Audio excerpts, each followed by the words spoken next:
الحمد لله والصلاة والسلام على رسول الله وعلى آله وصحبه ومن والاه. پێغەمبەری عزیز و خۆشەویستمان صلى الله عليه وآله وسلم دەفەرمێت: ما تركت بعدي فتنة أضر على الرجال من النساء. هیچ فتنەیەکم نەبینیوە لە دوای خۆم کە جێم هێڵا بێت بۆ پیاوان زەرەر و زیانی زیاتر بێ لە ئافرەتان. گەنجە خۆشەویستەکان، فیتنەی ئافرەت بۆ پیا و فیتنەی پیاویش بۆ ئافرەت یەکێکە لە شتە ترسناکەکان. ئینسانی مسلمان هەرچەندی ئیماندار بێ، هەرچەندێ لە خوا ترس بێ، ئەبێ هەر بترسێ، ژن بێ یا پیاو بێ، ئەبێ لە خۆی ئەمین نەبێت. چونکە پێغەمبەری خوا صلی الله عليه وسلم دەفەرمێ کاتێکە ژن و پیاوێک تەنها بوونەوە سێمیان شەیطانە. کەواتە بۆی خۆی دەفەرمێ پێغەمبەری خوا صلی الله عليه وسلم ئەگەر ژن و پیاوێک کچ و کوڕێک بەیەکەوە بن من ئەمین نیم لێ.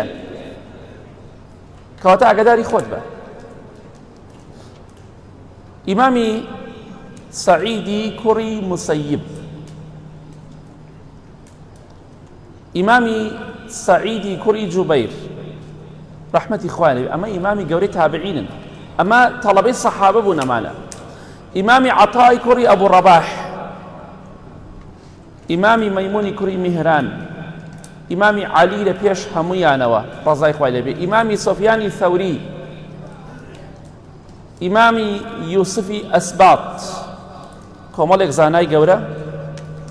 چیە دەفەرمون ئەمانە؟ بڕستەی مێژوو کە بزانە ئەمانە چی پیاوێک بوون. ئیمامی سەعیدی کوڕی موسەیب ڕەحمەتی خوا لێبێ دەفەرمێت 40 ساڵ پشتملی خەڵکم نەبینی لە مزگەوتان، واتە لە ڕیزی دووەما نەبوومە، پشتملی کەسم نەبینی لە نوێژی مزگەوتان. 40 ساڵ 5 فەرزە پشتملی خەڵکیم نەبینی، واتە لە ڕیزی یەکەما بوومە.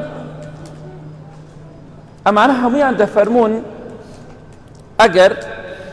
هەچی بەیتولمال و ماڵی موسڵمانان هەیە بیدەی بەدەستمانەوە، سیقەمان بە خۆمان هەیە خیانەتی دەرهەمێک نەکەین. هەچی پارەی موسڵمان و زەکات و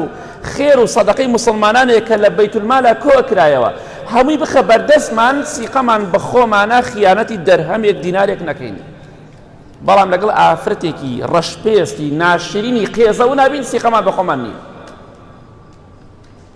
والله هەرێکێک لەوانە کە باسم کرد ئیمانی سەتەهاوەنی من و تۆ بەقووەت و بەهێز بووە. ئیمامی سەعیدی کوڕی موسەیب ڕەحمەتی خوا لێبێ دەفەرمێ تەمەنم 80 ساڵە. 80 ساڵ تۆ گەنجی 15-20 ساڵی ئەڵێ من سیقەم بە خۆمە. نە، ئەبێ بترسی. سیقەت بە خۆت الحەمدوللا سیقەی زیاتر پێیاکە. سیقەی تۆ ئەو کاتە دەرئەکەوێت کە کەس لەگەڵتان نییە، ئافرەتێک خۆشەویستی بۆ تۆ دەرئەبڕێتەوە، ئەو کاتە چەندێ سیقەی نەگەڵ بەرچاو خەڵکیەوە.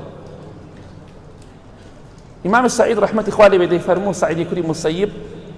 تەمەنم 80 ساڵە، چاوێکم لە دەست داوە هەر نابینێ، هیچ 80 ساڵ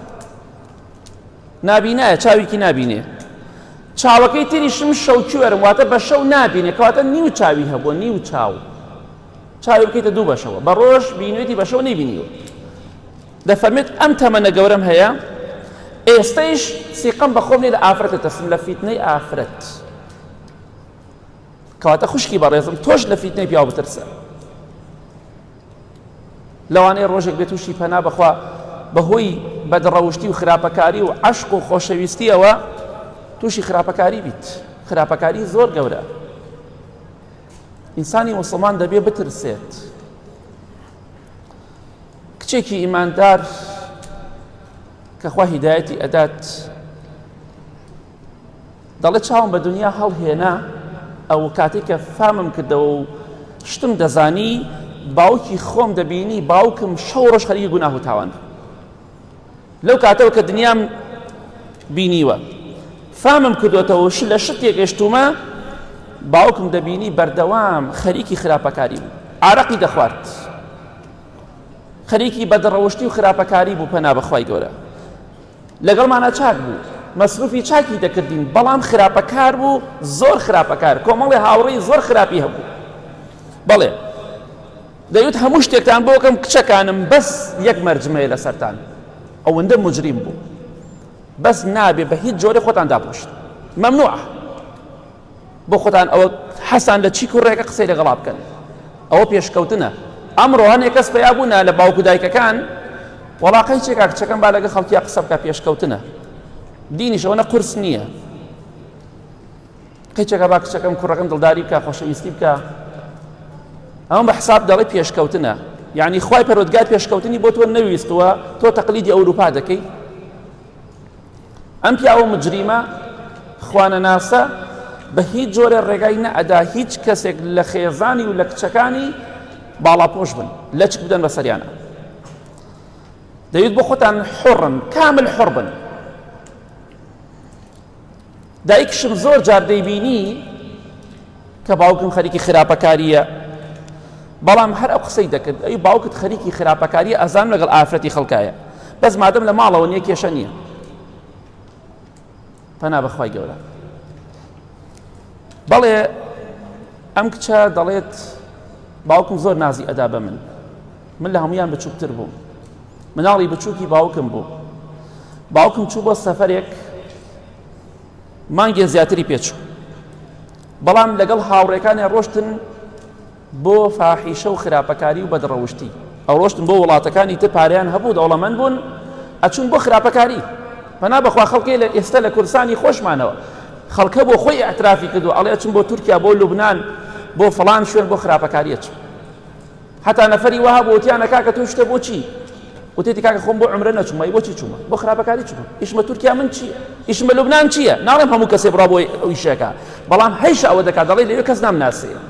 بەڵام بێ ئاگایە ئەو بێ ئاگایە کە خوا دەیبینێ و خوا دەیناسێ و دەزانێ چی مرۆڤێکە چی خیانەتکارێکە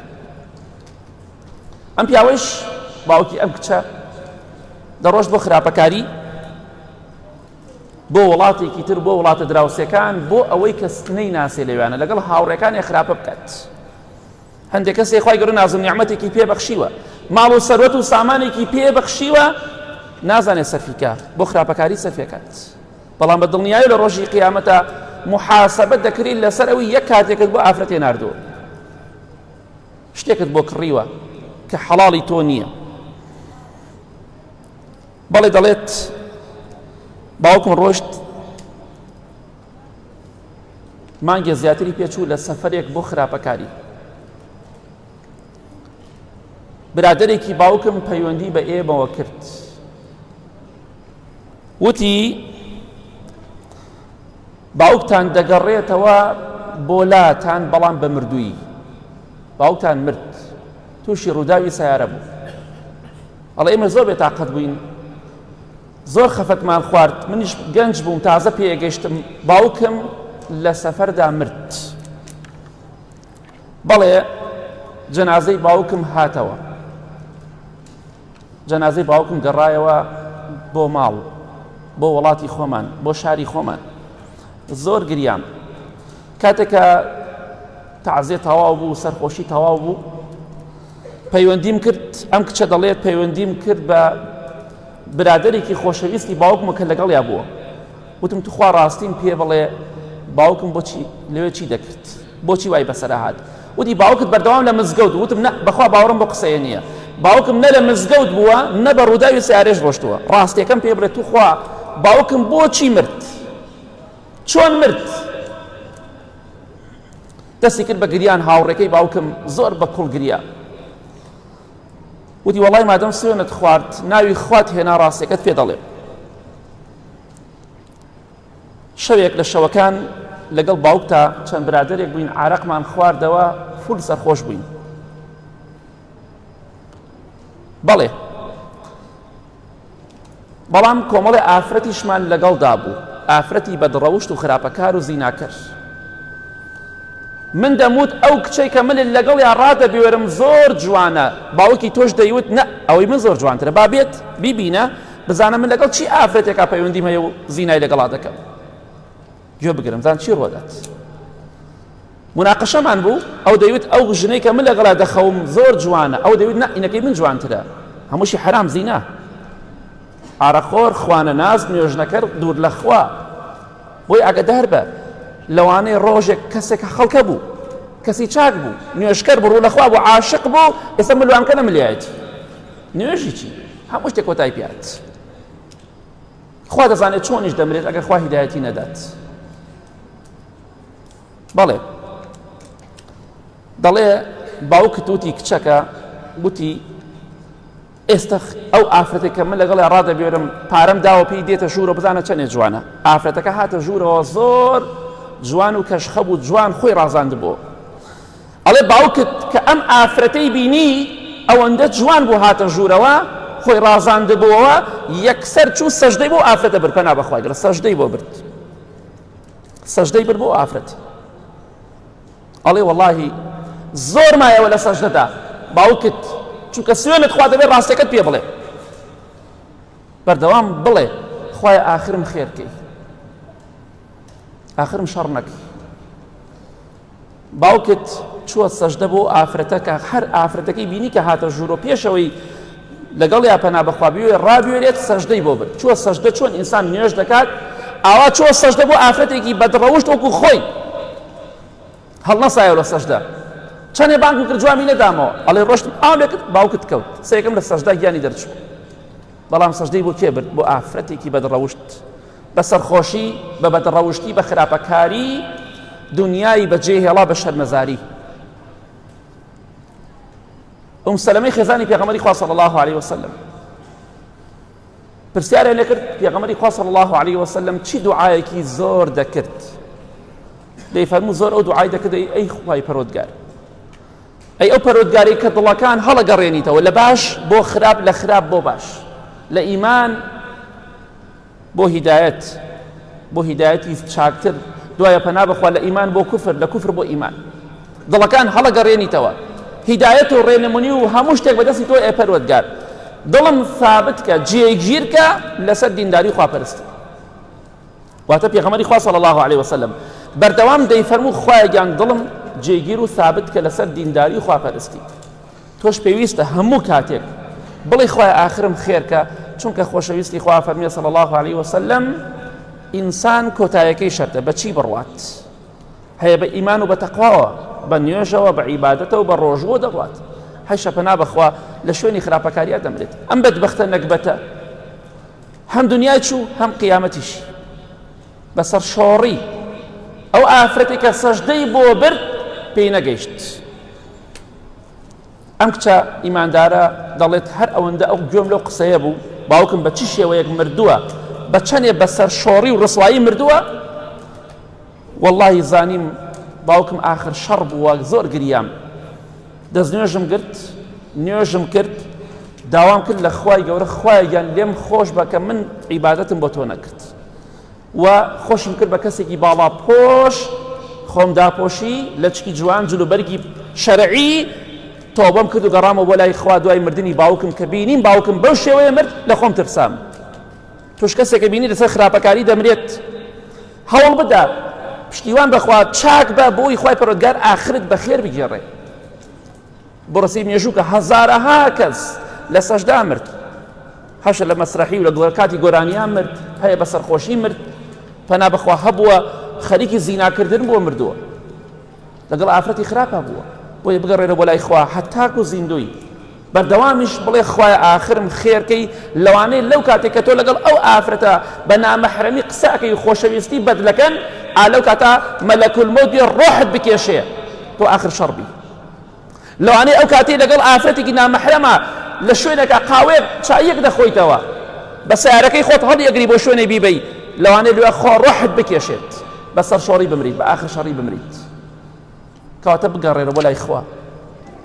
شەرم لە خوا بکەین بۆی خوای گەورە ئاخرمان بەخێر بگێڕێ هیوادارم انشاءالله زیاتر ئاگامان لە خۆمان بێ داوا بکەین لە خوای گەورە ئاخرمان بەخێر بگێڕێ یا ڕەبی خوای ئاخرمان بەخێر بگێڕی لە گوناهی دایک و باوک و مردوەکانمان خۆش بی خوایان شیفای نەخۆشەکانمان بدەی خوایان شیفای ئیمانە ضعیفەکانمان بدەی ئیمانمان بەهێزکەی دڵەکانمان پڕکەی لە ئیمان و لە تەقوا خوایان ئاخرمان بەخێر بگێڕی